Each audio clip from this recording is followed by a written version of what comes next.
Hi everybody. Today we're going to take a look at what's happening in the trees. Take a look behind me. You can see that there's like a green shimmer. You can still see through the branches, but you can see the leaves are beginning. And we're going to take a closer look at what's actually happening in different types of trees.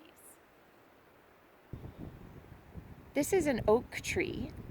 Oak trees are usually quite late in getting leaves and quite late in the fall in losing their leaves. So here you can see the buds are turning into very young leaves that are going to open up, but they haven't opened up very much yet.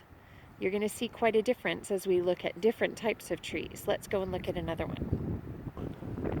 This tree is an ironwood tree, and if you take a closer look, here we've got leaves that are opening up, and they look like tiny little leaves.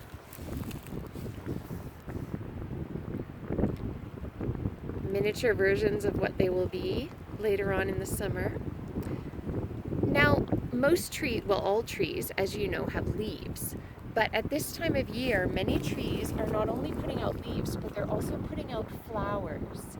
And I don't mean necessarily beautiful flowers the way that you normally think of them, but flowers which are going to produce seeds for the tree to reproduce. And if we look up on this ironwood tree, just a little bit further over, there are some examples of flowers.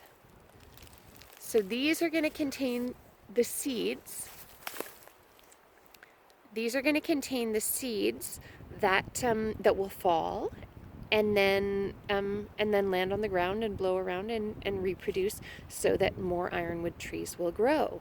Now we're going to take a look at a different kind of tree.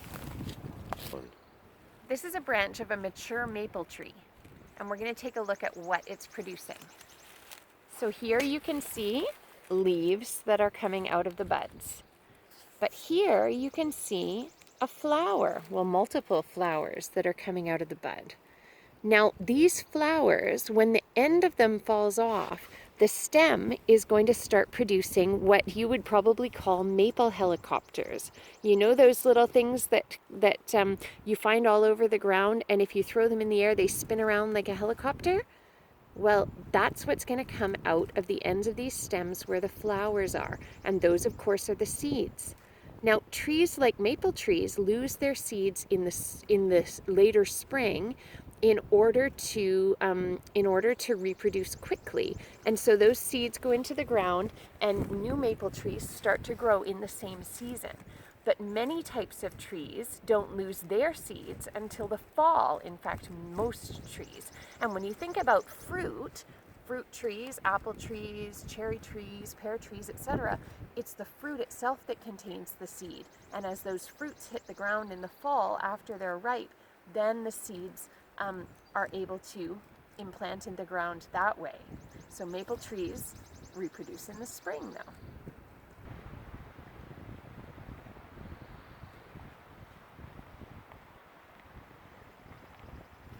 So what you're looking at here is a type of cherry tree. Not quite the cherries that you would buy in the supermarket, but it's a type of cherry tree that grows in this climate. And here you can see that you've got a variety of things coming off of the end of this twig. You have leaves, which are beginning, and you also have flowers. And these are going to open up to more typical white flowers that you would normally call a flower. And these flowers then turn into the cherry fruit, which of course has the seed inside, which falls in the fall once it's ripe. So there's all different sorts of things going on when you look at the forest at this time of year. It's pretty amazing to see the development. Take care, everybody. See you next time.